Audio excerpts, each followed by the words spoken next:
তোমার যখন জাল নামাবি তো বন্ধ করে তো আরেকজন জাল নামাই দেবে। বর্তমানে দেখো বিশাল ইনকাম। সেদিনকে বর্তমানে গেছিল তো জাল টাল থাকা পুকুরে কথা বললাম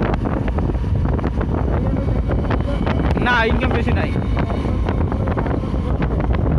মানে জাল একটা পুকুর জাল 200 টাকা 300 টাকা, 6 জনের নামে কত টাকা ভাগ হয় তুই?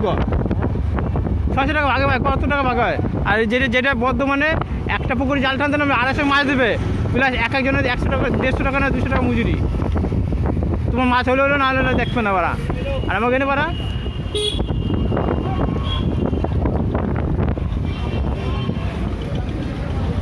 এই যে মেন জায়গা।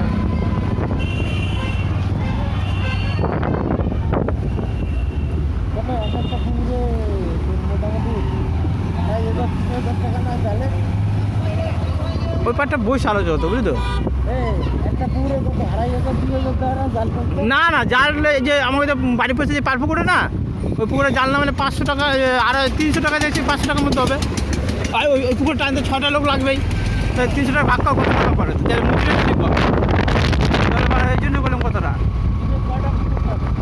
দিন অনেক করে পুকুর টানে। হ্যাঁ নাহলে মুজির হবে না তো।